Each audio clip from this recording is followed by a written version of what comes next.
Had a bit of a disagreement with the shipper. Was I right or was I wrong? And did I do the right thing? God, please!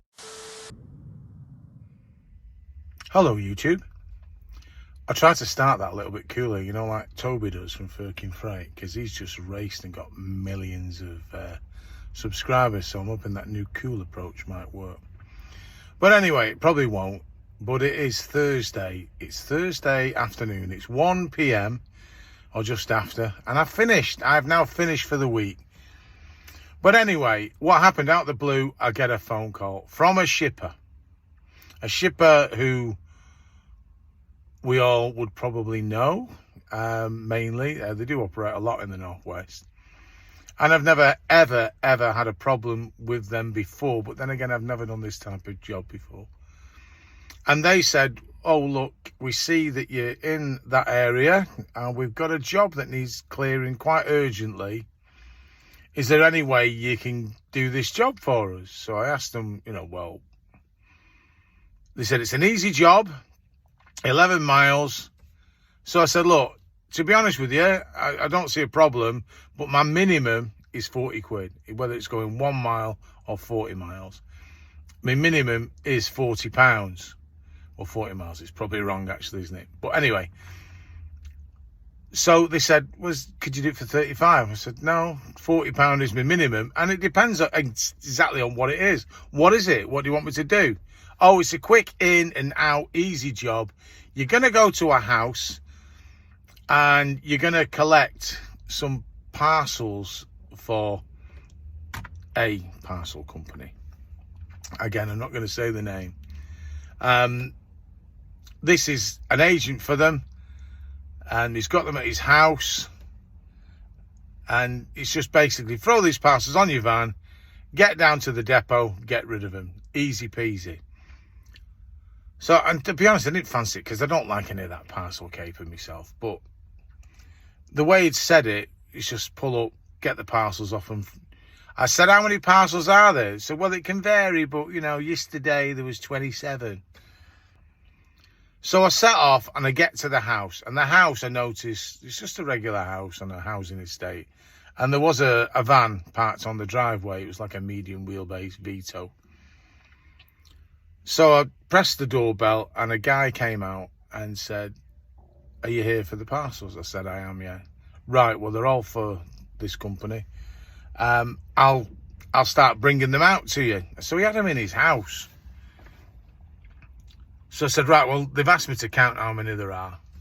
So she said, well, if I bring them to the door, you can count them as you come out.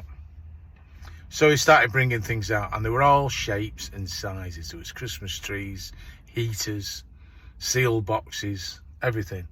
Boxes you wouldn't have a clue what's in it. And he's bringing them out, and I'm starting to stack them in the van, and I'm thinking, this is going on a bit. So I said, how many are they? He said, oh, there's a few more yet, because the van didn't turn up yesterday. And there's quite a lot. So I thought, right, well, I'm not going to kick off or nothing like that in front of this guy here. So basically, I took every parcel off him.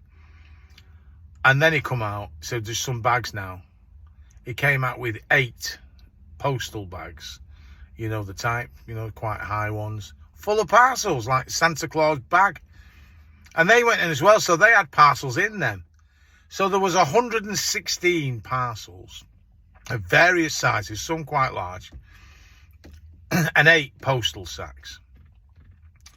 So now I'm going to show you a couple of pictures of these.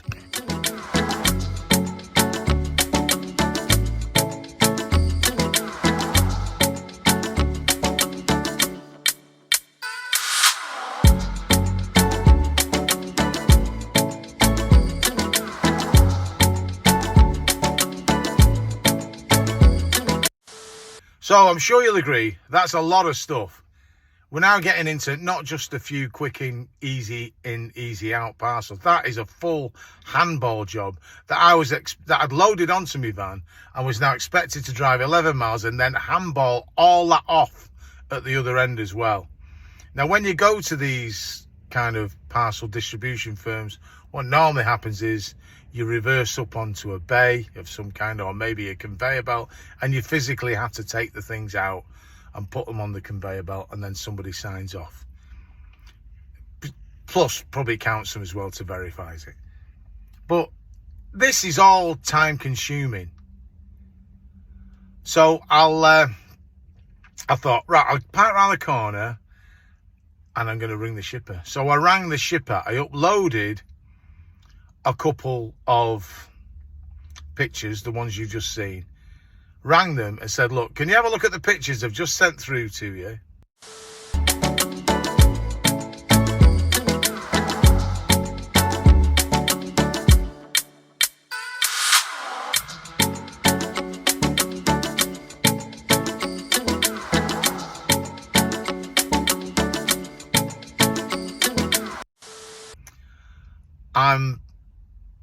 This is not how you represented the job to me. You know, I'm going to need some extra money on this job. You're going to have to pay me handballing charges. If you look at my terms and conditions, I put excessive handball down as £25. If it's just a reasonable amount of handball, I don't charge anything. But that is excessive handball. That is going to take me time to take all that lot off again. To which they said, so what? So he spoke to his supervisor, stroke manager, come back and said, we'll give you £5.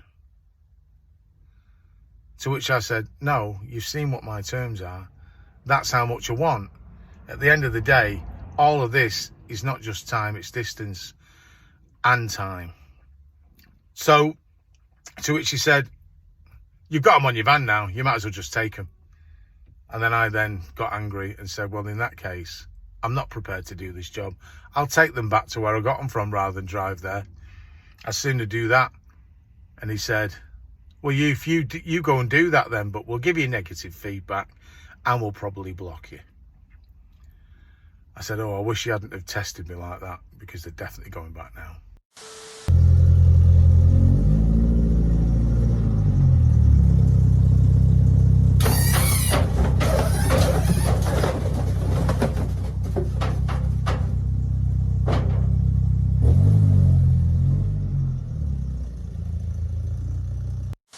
That they hide the facts and then rely on the fact that when you get there, you're going to do the job anyway. And in this particular instance, I was so angry, not just with the fact that they lied to me, but the guy's attitude. It was absolutely stinking. It was stinking. I was even that angry, I was considering driving to their office. Right, lads, let's sort out this lot, yeah? Right. Let's move. I need you to tell me who ordered you to blow up that truck, Liam.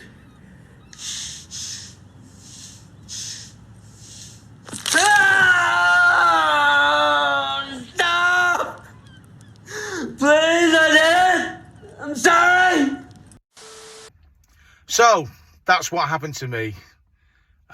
You're going to come across this when when you're working, how you handle it. But, we wouldn't have to come across situations like this if we were told the truth to start with. Sometimes drivers get painted in a bad light saying they're all cowboys and they do this and they do that. But sometimes there are cowboy shippers out there, or ones who are a little bit economical with the truth because they're trying to get a job done on the cheap.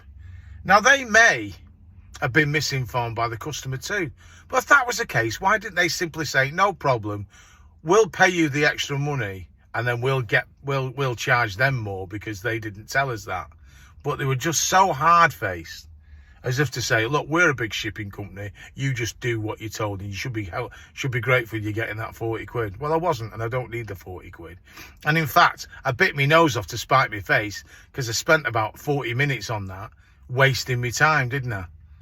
But that's what happened. So what would you have done in the same situation?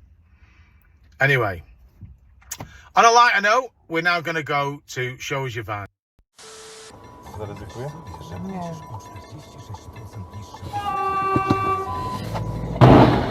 Jezus Maria.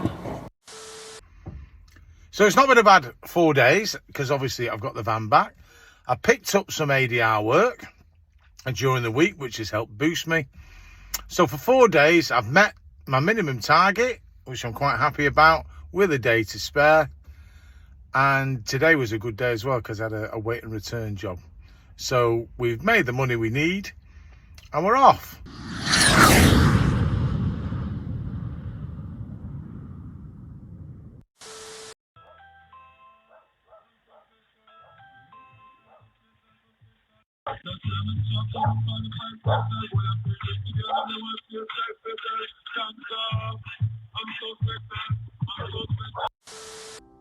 To be a senator, you have to know some stuff. You know, Cain killed Abel, and that's a problem that we have.